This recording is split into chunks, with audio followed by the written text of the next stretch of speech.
Balanan Sano. Magandang araw mga sano. So andito tayo ngayon sa Bat Island ng Lumislis Island, no? Sa Barangay Kugtong, Kandihay, Bohol. So makita nyo ang napakaraming mga paniki, no? Mga fruit bats. So ang lugar na ito ay isang bat sanctuary. So ang nakapaligid dito na tubig ay fish sanctuary also. So nagkataon na yung pinsan namin na babae nakapag-asawa ng taga rito. So yung pinsan din ng ang asawa ng pinsan ko na babae ay taga Bantay Dagat. Tsaka ayun, binigyan kami ng permiso basta wag lang kaming magingay, no? So kailangan malayo kami sa mga paniki, no, para hindi sila madisturbo.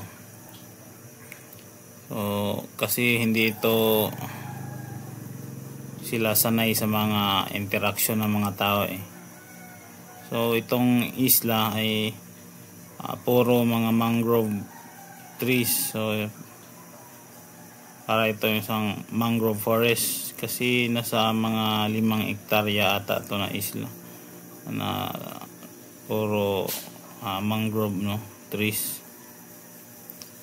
So ayan, makikita nyo wala lang itong sounds kasi malayo sila eh.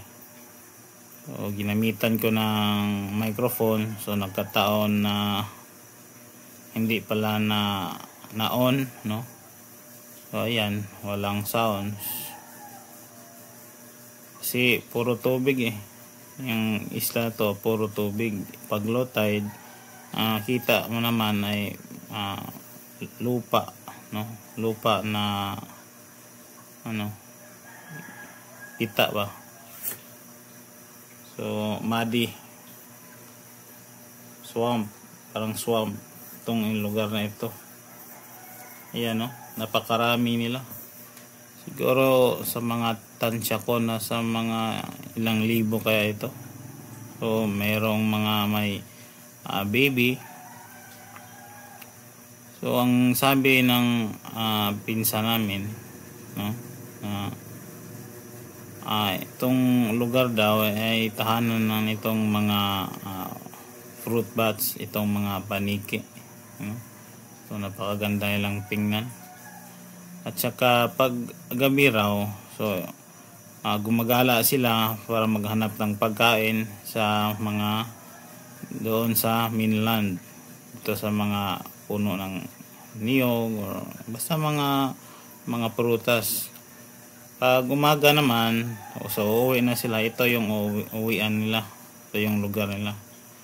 So itong isla ay declared as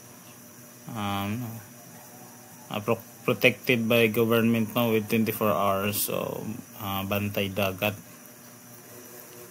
So pasalamat tayo, no, ni Sano In at saka Sano Nursing na binigyan tayo nila ng permiso na at least makapunta dito. So nagpaalam naman tayo ng maayos at saka binigyan nila tayo ng permiso. Kaya yan, so at least makita nyo mga sano na napakaganda tingnan talaga ng inang kalikasan. So makita mo lang talaga ito sa mga protected areas, no, ng government, ng gobyerno. So bawal dito ang interaction, napunta yung bawal dito punta ang mga tao. So pag meron kang permiso, may kakilala ka, at saka yung taga Bantay Dagat, nakita nila na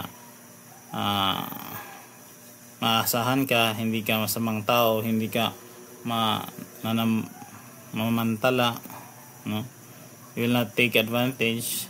So they will approve, they will give you permission to be here, and also to get some tourist, no? Tourist attractions, no? I don't think if it will be a tourist attraction, but at least we could see the beauties of nature, no? So makikita natin ang ganda ng ang lugar na ito. So ito yung mga pugad ng mga paniki. So dito sila nagpaparami, dito sila namamahinga.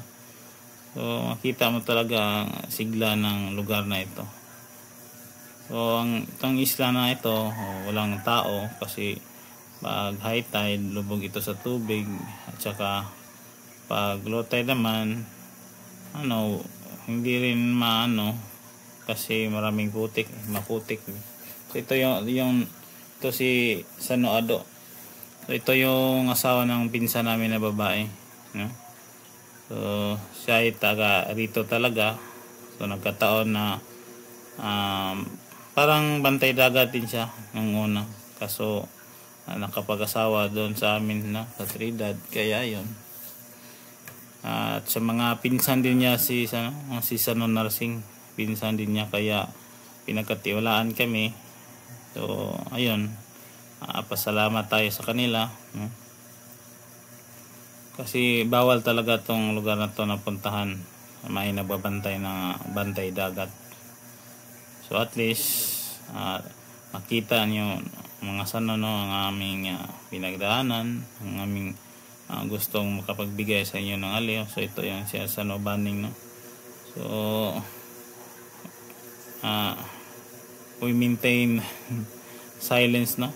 So we just submerge our body within this neck or the soldier na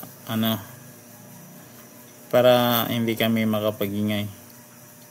Kasi kapag ingay ito, hindi namin alam, baka lumipad ito papunta sa amin, di ba? So kailangan mag-iingat din kami. So ayan, no? Ito yung daan, no? Maraming there are many roots of mangrove trees. So this is what we've been through. So mga yata to, papunta doon sa labasan dito ng isla, nasa mga 100 meters ata. So it's really that challenging, but still we're making a way to give you entertainment, no? So yan, napakasukal talaga itong gubat na ito. At saka challenging adventure. So pa ba, at least may bigay namin ang magandang tanawin. So makita din nyo na mayroon palang ganitong lugar na pinamumugara ng mga paniki kung saan sila ay nakapagparami. So kasi bibigay din ng mabuting ng ecosystem itong mga paniki, kasi sila yung maraming kumain ng mga insekto. So nagbibigay din ng tulong sa mga farmers, no? So ayon sa study, no, na makita mo naman kung gaano sila karami. So ang mga peste ay kaya nilang makontrol, i-maintain, kasi kapag masyadong napakaraming mga insekta, no, mga peste, so bibigay din ng problema sa mga magsasaka. So hindi mo talaga masasabi na mauubos sila, kasi may mga protected areas, no, sa mga government. At saka siguro dahil sa walang interaction ng mga tao sa lugar na ito, kaya dito umuwi ang mga paniki. So So 5 minutes earlier.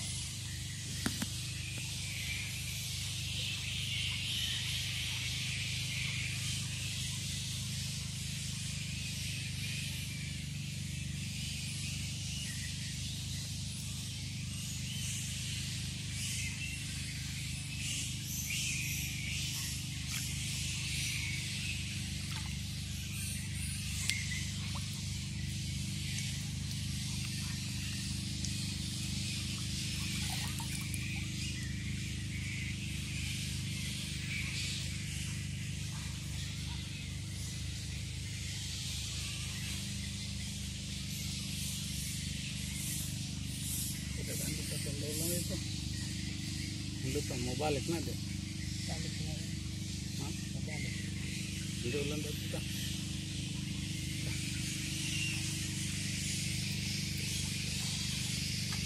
Tawa tapi pada tambahan tuh.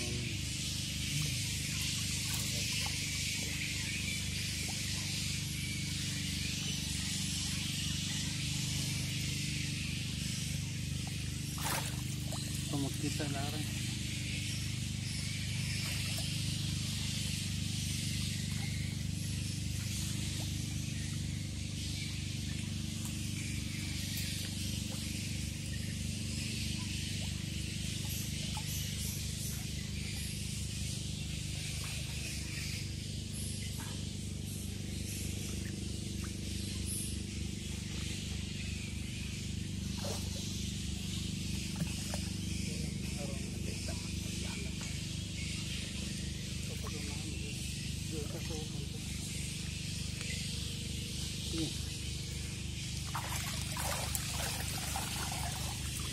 Dito kami ngayon sa loob ng kagubatan sa dagat.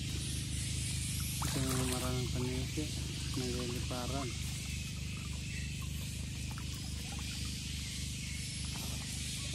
Lapit pa kami ng palapit.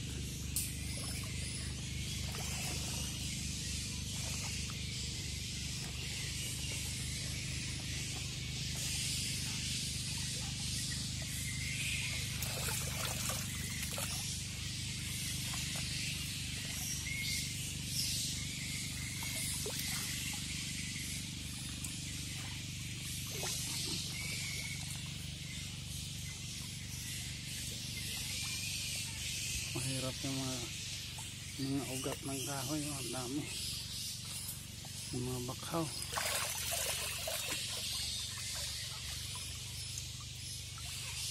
Tandaan niyo po sa salita namin kasi mabulabog yung mga ibon. Ayun nga, nagliparan na.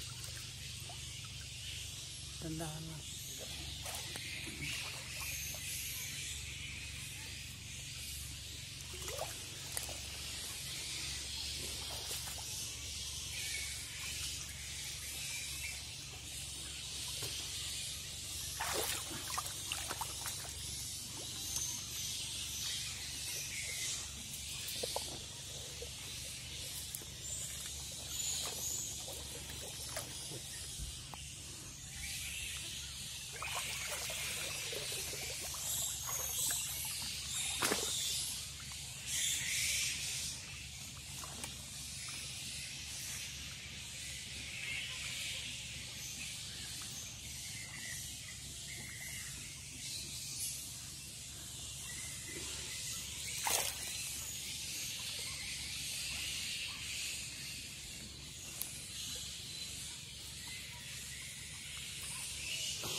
Dito kailangan namin na mag-ingat kasi may matataalas na mga yung na kakasugat ba na seashells. So marami dito kaya kailangan namin na mag-ingat.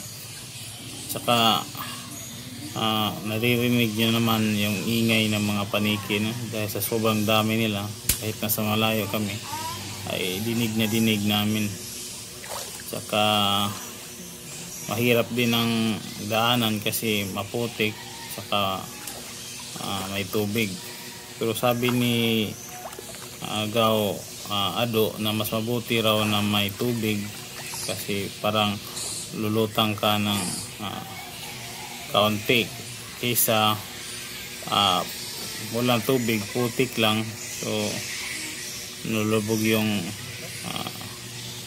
paa mo. So nakita natin, no, sa malayo, so doon sila, so parang napakasigla nila, ang ganda tingnan. At saka ano rin, para makapagbigay din kami sa inyo ng malapitan na shots ba, kaya kami ano bang tawag nito, we are moving slowly to go to the bats, at least in near shots, no, sa magandang kuha ng camera. So ang ginagamit namin ay cellphone lang, no, wala kaming telephoto lens na makuha talaga yung napakagandang shots. So ayan, no.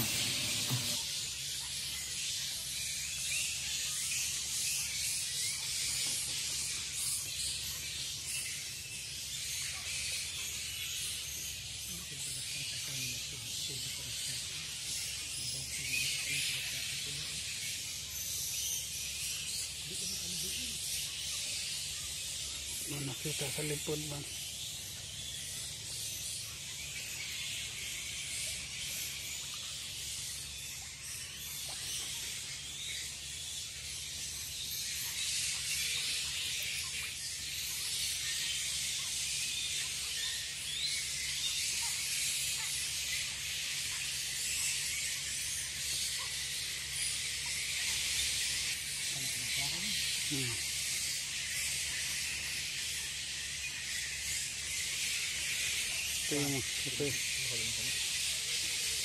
This is the bat will rest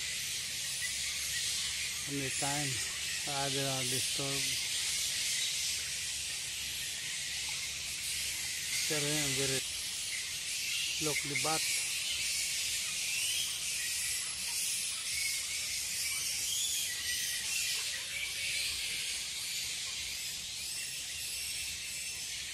Thousands of bats here.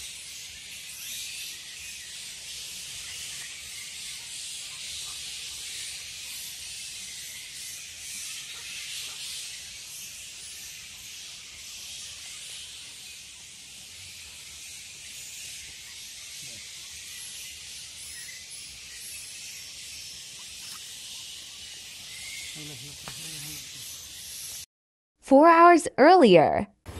Good morning mga sano. So karon ng adlaw, modulong ngayong araw punta kami ngayon doon sa may bat cave daw, doon sa may Kandihay. So may tour guide kami na taga dito sa amin, kaya yung kalam kung saan yung lugar. So kita-kita tayo doon mga sano. Tagalog, ha? 1 hour earlier. Magandang umaga. Dito tayo ngayon dito kami ngayon sa Barangay Dalampasigan ng Barangay Kugtong. Pupunta kami doon sa Bat Island. Yung local name is Lumislis Island. Pupunta kasi maraming bat doon. Yung isla na yun, puro panitki ang nakatira, walang tao. Saka malaki daw naman yung isla yun, mga 6 star, 5 to 6 star. Pero walang sumubok na tumira. No, nobody was going to venture there to live because that island is very enchanted. Unlike not like ours, the same, mga nilalang na mga diwata ganyan. Mga engkanto, kung ano-ano pang mga lamang lupa na nakatira doon. Kaya nobody was trying to venture there because they afraid. But only mangrove, no cave. We're waiting the boat, service boat from the Bantay Dagat. We're going to rent.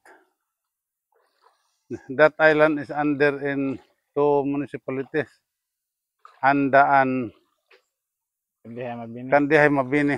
Municipality of Kandihay and Municipality of Mabini.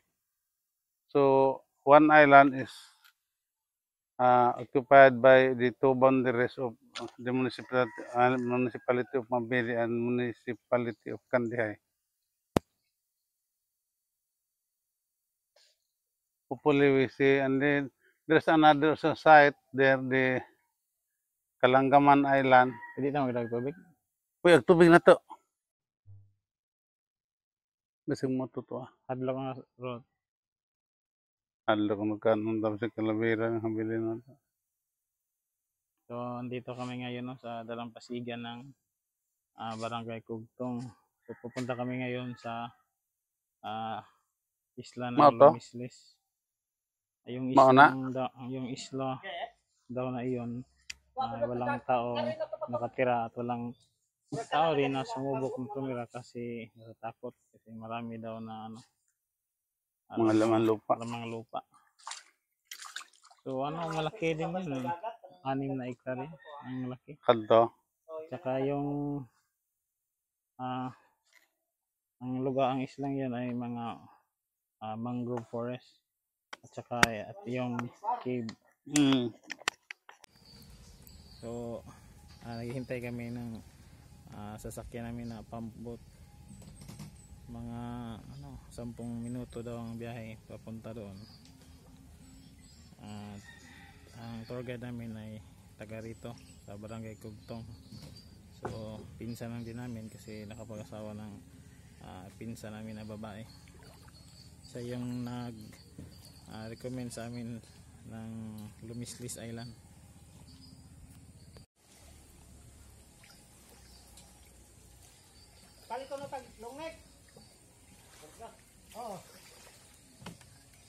So andito na yung sasakyan namin, bangka. Ako pump boat ay pump boat.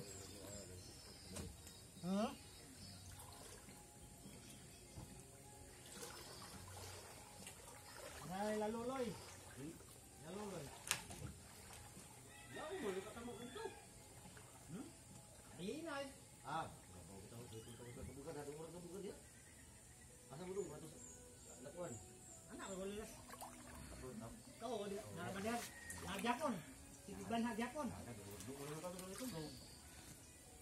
Tumis kabog, bay? Tumis ng kabog ba?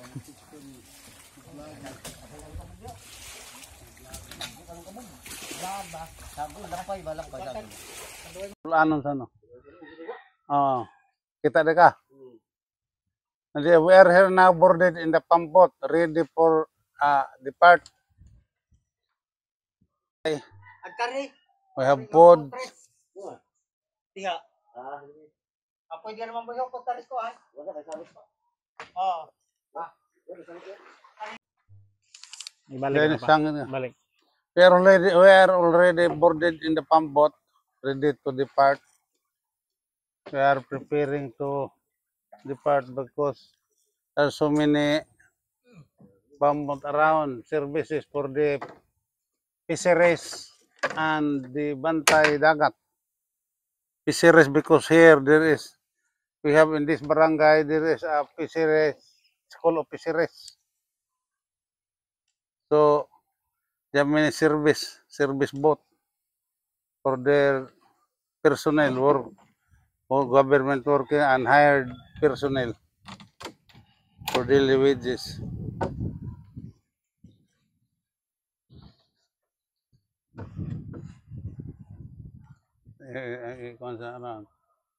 You see, around.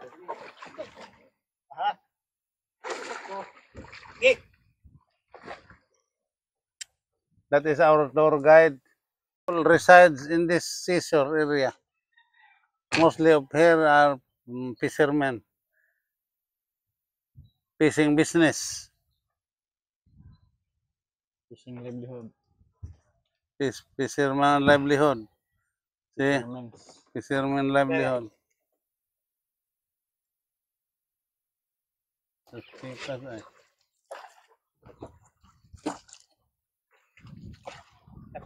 Gagam to na.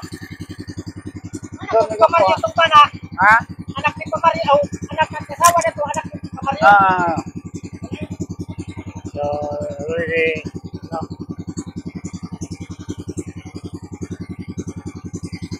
Well, already moving. Already moving. Going to the island.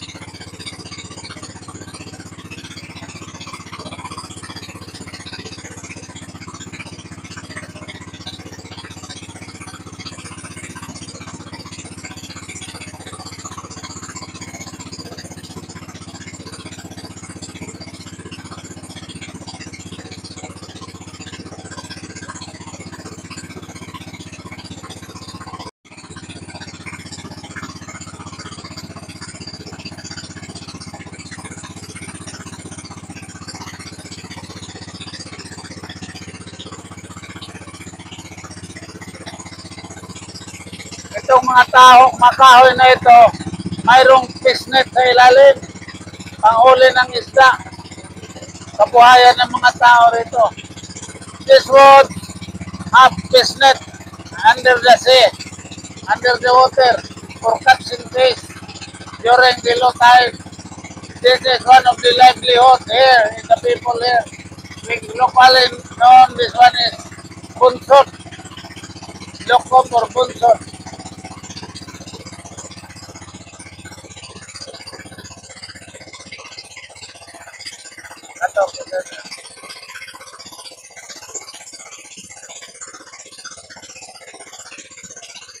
The style of this one is triangle, and one corner, the very small corner, there is a catcher, net catcher, that once the fish will go inside, they cannot go outside, and until the river and the water will flow for low tide, then the fish is easily to catch. Do you think they call this sikpaw? A wooden, din ang direct and golden. So, yung tinatapo ba, gano'n? Ginaganyan like this one. Then the fish will go inside and put in the ice box.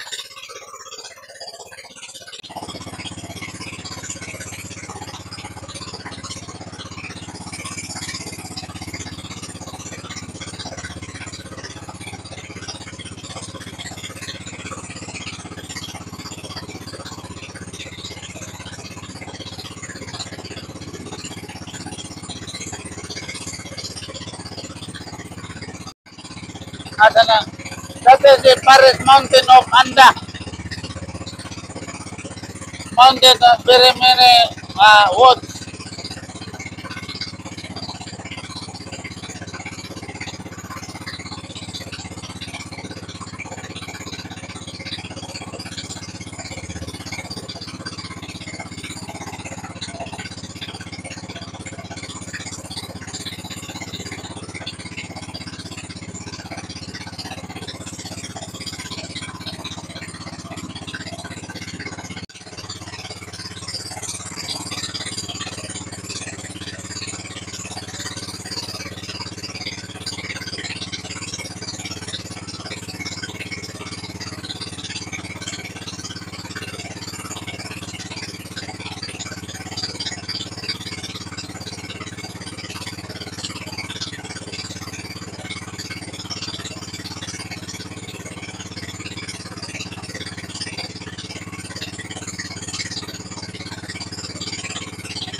Langgam diha.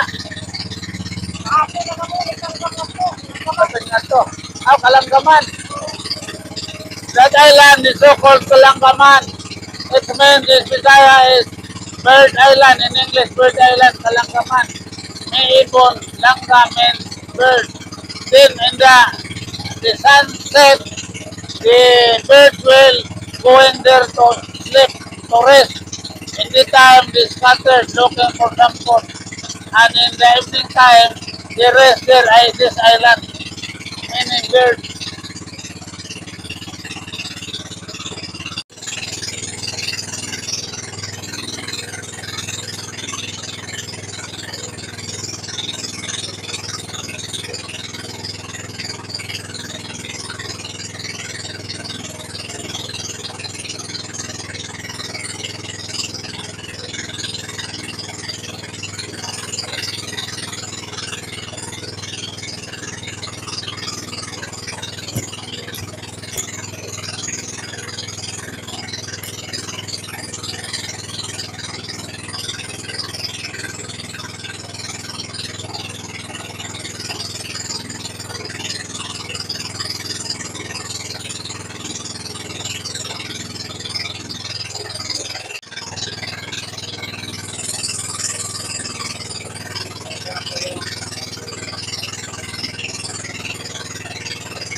Shouted kay Sano Narsing.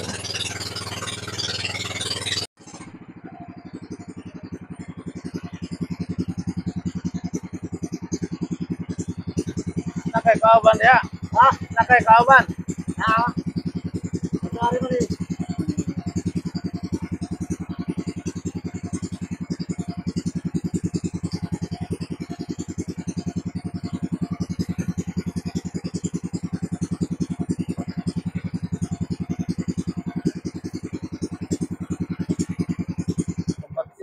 adlaw no. Tadi totoo yan. Basta kung klaro. Pwede mo dito malabas, wala pa kanto pa. Ito. Diya, malabas na kanto na kasi paano kanto? Oh, para magdaghan ko na. Magdaghan, daghan mo lagi. Sukat bang ba? Kikilit sa kuwan. Yang kita to tayo magsiligpan ha? Tara.